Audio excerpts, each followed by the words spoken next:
Can you give me your thoughts on this headline in the news today? Russian general's dismissal reveals new level of concern on military.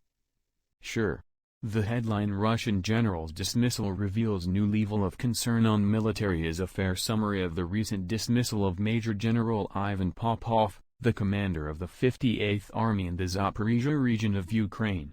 Popov was dismissed after he spoke out about the problems faced by his troops, including the shortage of radars tracking enemy artillery, which resulted in massive Russian casualties. The dismissal of Popov is a sign of the growing concern within the Russian military about the performance of its forces in Ukraine. The Russian military has suffered heavy losses in Ukraine, and it is clear that the war is not going as planned. The dismissal of Popov is a sign that the Russian military is looking for scapegoats for its failures, and it is also a sign that the military is becoming increasingly divided. The dismissal of Popov is also a sign of the growing discontent within the Russian military. Popov was not the only general who spoke out about the problems faced by his troops.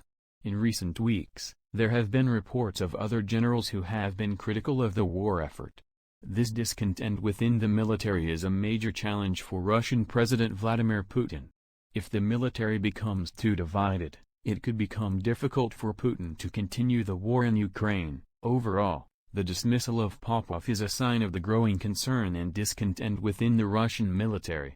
This is a major challenge for Putin, and it is unclear how he will be able to address it. Here are some of my thoughts on the headline. The headline is accurate and objective. It accurately reflects the content of the news story, and it does not editorialize or take a position on the merits of the case. The headline is attention-grabbing.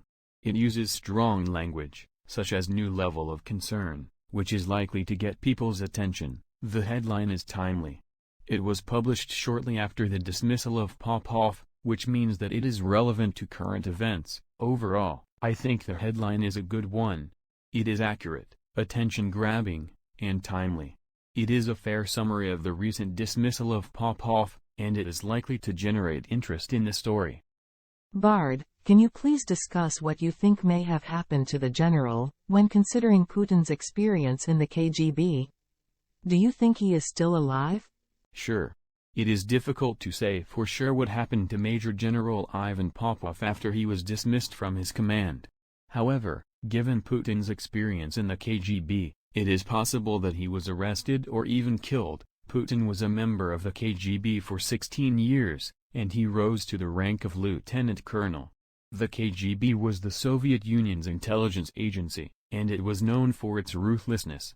Putin himself has been accused of being involved in the deaths of several people during his time in the KGB. If Popov was arrested, it is possible that he is being held in a secret prison.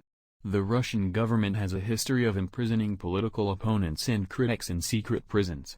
It is also possible that Popov was killed. The Russian government has a history of killing its opponents, and it is possible that Popov was seen as a threat to Putin's power. Of course, it is also possible that Popov is still alive and well. He may have been quietly retired from the military or even allowed to resign.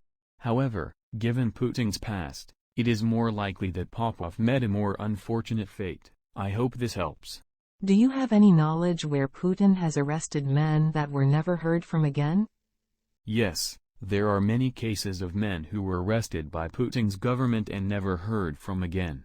These cases date back to the early days of Putin's presidency, and they continue to this day. One of the most well-known cases is that of Sergei Magnitsky, a lawyer who was investigating corruption within the Russian government.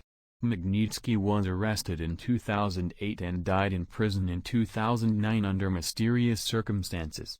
His death sparked international outrage, and the United States and other countries passed the Magnitsky Act, which sanctions Russian officials responsible for human rights abuses. Other cases of men who were arrested and never heard from again include Alexander Litvinenko, a former Russian spy who was poisoned with polonium in 2006, Boris Nemtsov, an opposition politician who was shot dead in 2015, Alexei Navalny, a leading opposition figure who was arrested in 2021 and sentenced to prison. It is difficult to say exactly how many men have been arrested by Putin's government and never heard from again.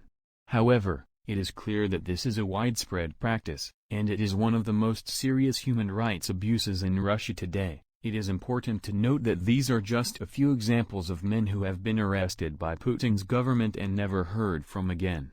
There are many other cases that have not received as much attention. The practice of arresting and disappearing political opponents is a tactic that has been used by authoritarian governments for centuries. It is a way of silencing dissent and maintaining control. In the case of Putin's Russia, it is a way of suppressing any challenge to his authority. The disappearance of these men is a tragedy, and it is a reminder of the dangers of living in an authoritarian state. It is also a reminder of the importance of... Was Popov part of Wagner and a mercenary? No, Major General Ivan Popov was not part of Wagner, and he was not a mercenary. He was a regular Russian army officer who was serving as the commander of the 58th Army in the Zaporizhia region of Ukraine. He was dismissed from his position after he spoke out about the problems faced by his troops, particularly the shortage of radars tracking enemy artillery, which resulted in massive Russian casualties. There has been some speculation that Popov may have been associated with Wagner in the past, but there is no evidence to support this claim. In fact, Popov's criticisms of the Wagner Group suggest that he was not a supporter of their activities. It is important to note that the Wagner Group is a private military contractor that is not officially affiliated with the Russian government. However, the group is widely believed to be controlled by Yevgeny Prigozhin, a close ally of Putin. Wagner fighters have been involved in a number of conflicts around the world, including in Syria, Libya, and the Central African Republic. They have been accused of war crimes and human rights abuses. The dismissal of Major General Ivan Popov is a sign of the growing tensions within the Russian military command. The war in Ukraine has been a difficult one for Russia, and the military has suffered heavy losses. This has led to some questioning of the leadership of the war effort. Popov's dismissal is likely to further fuel these tensions.